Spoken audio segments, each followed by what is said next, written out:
Yan, sa totoo lang, nakakatakot yung parting to. Yung mga ngako ako sa'yo. Kasi isipin ko pa lang yung lawak nung lalakbayin natin. Nakakalula. Pag tinignan ko naman yung history natin, ako yung maraming sablay. Pero buti lang sobrang astig ng Diyos. Kasi alam ko, kasama ko siya dito. Sabi sa word niya, perfect love, cast out fear. So, kahit alam ko nasasablay ako, mangangako pa rin ako na buong lakas kasama ang ating Panginoon na mamahalin kita araw-araw. Na lagi kong makikita yung ganda ng pagkakagawa niya sa'yo. Na maaalala ko palagi kung gaano kaganda yung journey na to. Na i-adjust ko yung Rizalenya accent ko na pinagkakamalang mo laging inaaway kita pero di naman. Napagpapasensyahan kita kapag inuubos mo yung milk ko na ikaw rin yung bumili. Nahihintayin kita kahit gaano ka katagal pumili ng pelikula sa sine at umorder ng pagkain sa restaurant. Susubukan kong magluto.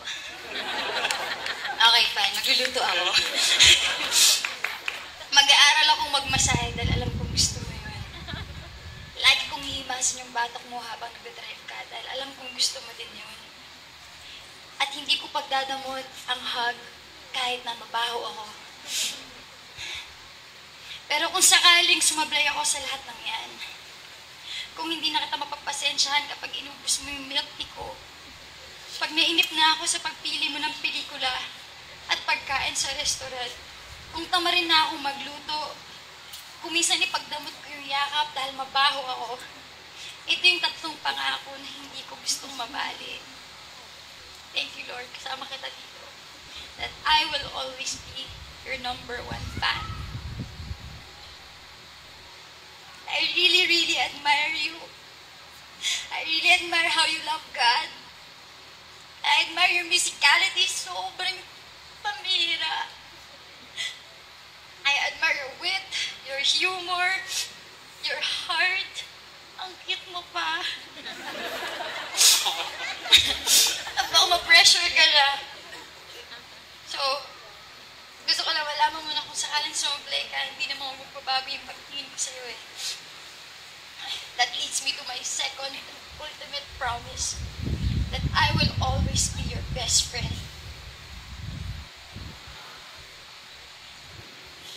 Na sobrang safe ka sa arms ko. At okay lang sumablay. And third, when no one believes in you, I will always believe in you. Just remember that. I will support you all the way and I will cheer you on.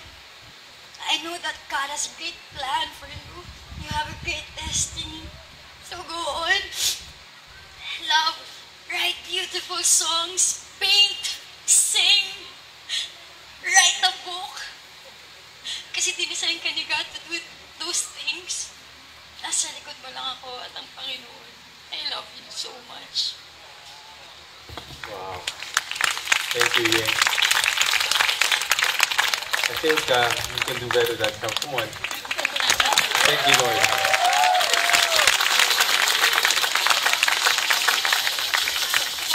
Yung pala yun. That's what it is.